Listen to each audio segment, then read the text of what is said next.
it's a battle at the end of the day. I think everyone knows that. And I'm just out there trying to do my part. That's all I can say. Do you think it's as close as Coach Day tells us? I mean, he's making the decision, so whatever he says, that's what it is. No, but I don't know what you think. I think he just continue to work hard, continue to put in more work outside of practice field, and just his own free time. He knows whatever he's doing, taking care of his body, getting extra passes on the monarch, just whatever he could do to get ready for this season. I think he's definitely taking that approach.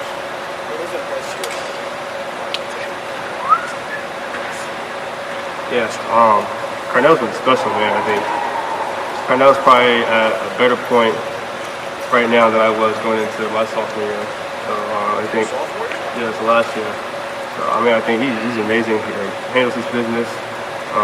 He's always in the right spot, catches the ball, runs great routes. So I'm excited to really see what his career looks like. I think he'd be one of the best receivers to ever come to Ohio State. So his future's very bright because how he's handled his situation. On and off the field, can't speak to how hard that must be for him. So, and then Brandon, he's getting better each and every day too. He comes in, he has a lot of confidence, and he goes out there and just makes plays. So I think definitely Brandon and Carnell remind me of Neck and how he came in when we were freshmen. So they're two very talented receivers. I definitely think too. Yeah, Gary used to talk about that's just kind of how it is, receivers now. The new group comes in and it reminds you of your younger selves. That's just kind of how it is. Why is that, Mark? Why are you guys so, for want of another term, sort of polished already when you get here? I know there's things you need to work on. We were watching you there for 20 minutes, but how do you explain receivers being that advanced? I think it's not like that everywhere in the country, for sure. So you have to give Coach Hartline a lot of credit for just recruiting the right people. Guys that are already very talented and getting them to come here, but I think just as a fan of football, 7-on-7 has done. Even younger guys, we're kind of playing football all year round now. South Florida Express, Carnell and Brandon both played for. So I think it's just they've been playing football for so long and so much in their careers that you get to college and kind of already polished, and then just you come here and just make the plays at this point. What stands out about this offense through preseason camp, the scrimmages y'all have had? Do you feel like y'all are going to pick up from an aggressive standpoint the way y'all played against Georgia? Do you feel like that's where y'all going to pick up from? Yeah, I think even in the loss, you still realize that from an offensive standpoint, there's definitely some bright spots there. Obviously, we didn't get the win, so it wasn't perfect, but definitely we learned a lot from that game. Just how we can factor that into the next season. I think we definitely kind of taking that same aggressive approach going into this year. Marvin, if Ryan were to go with two quarterbacks against Indiana, would you feel pretty good about that decision? Yeah, that's the decision he makes. Like I said, my job is to play receiver. I'm just out there, get the right spot for the quarterback and catch the ball and get some more yards on the catch for them. So that's the decision he goes with. I'm all for it. Do you think it would be pretty seamless, like if, let's say Kyle plays one quarter and then Devin, or maybe even alternating drives? Do you think the transition would be pretty seamless between the two? There would be much of a difference? I think they're both going to do the right thing from a quarterback standpoint, make the right reads. I think they both definitely have the arm talent to both be able to make any throw in the offense that we're asking them. So I don't think really too much to be different.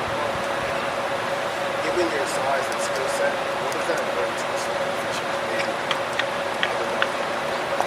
Yeah, I think if you just look at the slot receivers in Ohio State's offense over the past couple of years, there's a lot of success.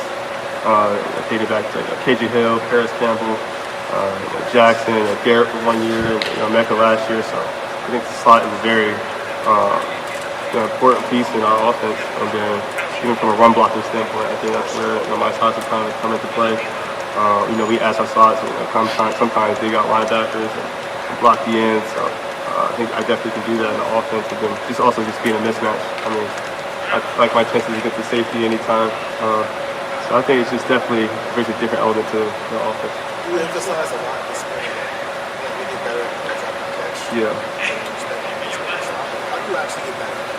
Game reps really can't. They're hard to get at practice. You catch the ball, get tagged off. You can only do so much, but I think guys with the catch is kind of more, definitely a mindset thing. Not letting the first person tackle you. trying to do as much as you can after the catch. I think it's really just a mindset. You can't really practice that as much.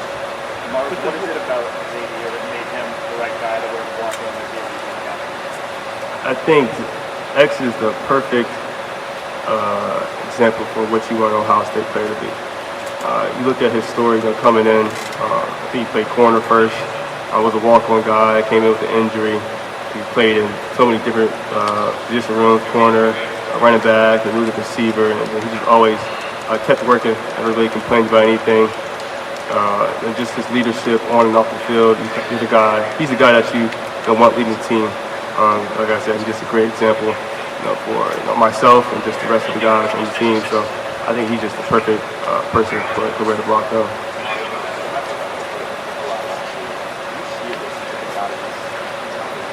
Yeah, I think just that explosiveness. I think he might have lacked a little bit just from certain injuries. I think I'm very excited to see what he can do when he is healthy. But I think playing injuries is a part of the game. No one's really healthy, especially after really going into week 1. Just with the brutals of camp, no one's really healthy going into the season. So, but I think he definitely has made improvements to his athletic abilities with Coach Nick in the weight room and becoming more explosive, quick twitch and everything like that. So definitely excited to see. You like your chances against safeties, against the safeties. What about against Davis and Nick Bonosa? Yeah, Dave. You know what I'm talking about. Yeah, no, Dave is great. I'm so glad we got him on our team. I think he brings a different element to the DB room, just the dog mentality that he has. He can go out there and compete every day. He's one of the hardest working DBs I've been around. He's done plenty of extra releases on Saturdays and whatever. Anytime after workouts, he's always asking me to do some extra releases, and we're out there for 30 minutes just doing releases and just getting each other better. So I'm definitely grateful that he's on our team. Yeah, what do you think about that cornerback group in the secondary as a whole? I mean, have they made upgrades this year? How would you explain it? Yeah, I think they've definitely made a lot of improvements. Just they're getting their hands more on passes. And, I think more so it's just being more competitive at the catch point, and I think that's definitely shown in fall camp. From a receiver standpoint, you kind of like it but don't like it at the same time. But I'm definitely excited to see what they do against other teams because they've had a phenomenal camp, and they're only going to get better from here.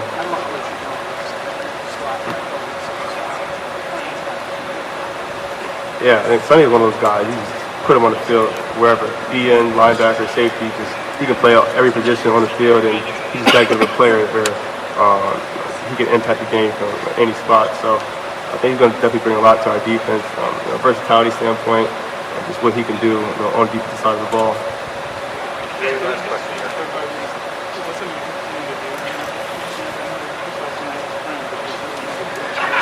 Yeah, I think we're moving everybody all around. Obviously, Mecca's in the slot, but the Mecca's are outside too. Julian, we obviously move Xavier everywhere, running back, slot outside guy. So I think we're just all moving each other around, so it makes it harder for the defensive game plan and where we're going to be each play. Great. Marvin, thank you very much. Appreciate you guys. Thank you very much.